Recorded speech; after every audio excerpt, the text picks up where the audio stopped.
Okay, let's dive right into this. You've probably heard the word jurisdiction thrown around in legal dramas, right? It's always that big, dramatic moment that gets a case thrown out of court. But what is it really? Well, I'll tell you this much. It is not just some boring technicality. It is the absolute foundation of our entire justice system. I mean, it seems totally obvious, doesn't it? A traffic court is for traffic tickets, not for something as serious as murder. But the answer to why that is, well, that gets to the very heart of what jurisdiction is all about. It's about making sure the right court is hearing the right case. Without that, you can't even begin to have justice. And look, this isn't just about keeping things neat and tidy. The Supreme Court itself says this is about fairness. Can you imagine going through the stress, the expense, the sheer emotional drain of a trial, only to find out later it was all for nothing? That the court didn't even have the power to hear your case in the first place? That's not just a mistake, that is a profound injustice. So think of it like this. You wouldn't build a house on shaky ground, would you? You need a solid foundation. In the world of law, jurisdiction is that foundation. If you don't have it, everything you build on top of it, the arguments, the evidence, even the final verdict, it's all just going to crumble.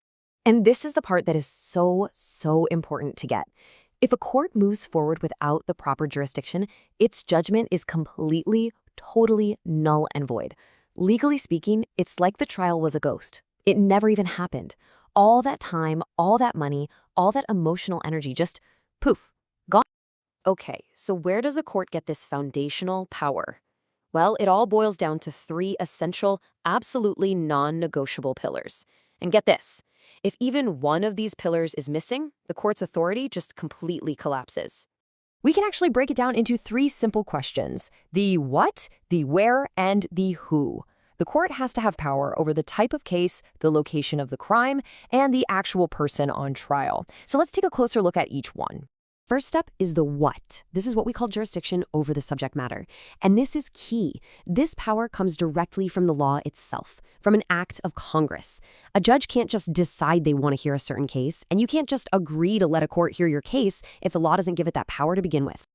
So what kind of case are we talking about? The law is very specific. Is it a drug case? Is it a tax case? A murder case? Each type of crime is assigned to a specific kind of court. This makes sure that the people hearing the case have the right expertise and that there's order in the system.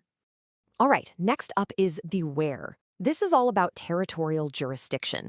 You see, a court's power is literally drawn on a map. It's limited to its city, its province, or its region. And this is a huge protection for you, because it prevents the government from just dragging you off to some random faraway court to make it harder for you to defend yourself. It's a really simple but powerful rule. If a crime happens in Manila, the courts in Manila are the ones with the power to hear that case. You can't be tried way down in Cebu for it. It just makes sense, right? It keeps the trial close to the evidence, close to the witnesses, which is absolutely essential for a fair process. And finally, we have the WHO. This is jurisdiction over the person of the accused. I mean, a court can't try an empty chair, right?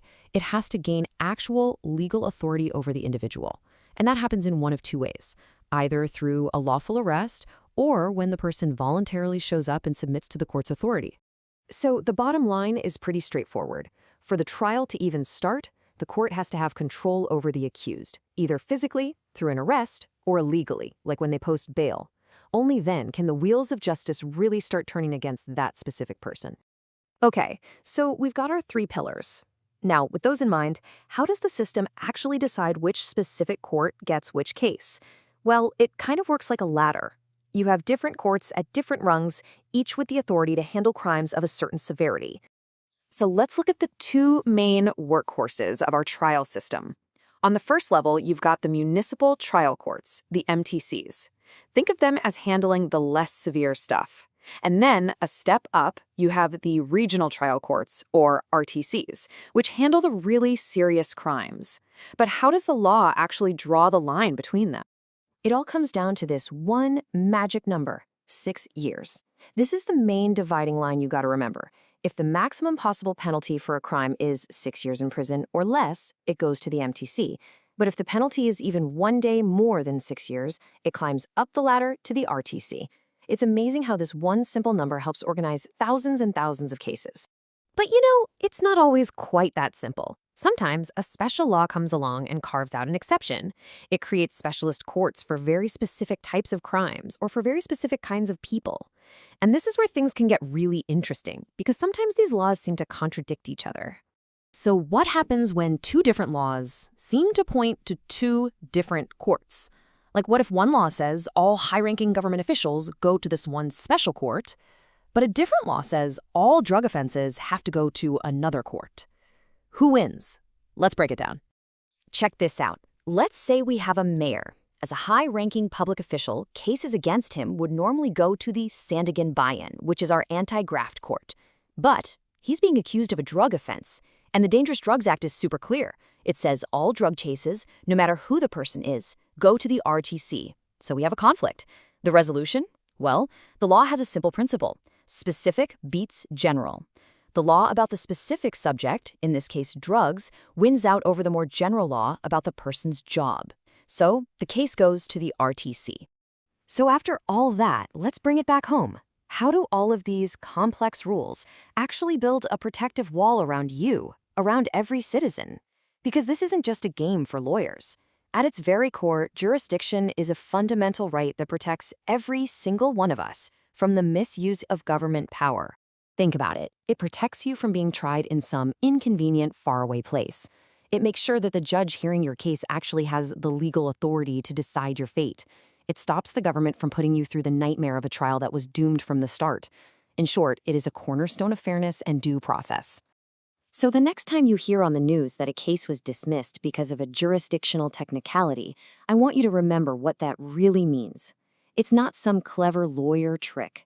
It means the very foundation of that case was broken, and to let it continue would have been a grave injustice. It's not a loophole, it's your shield.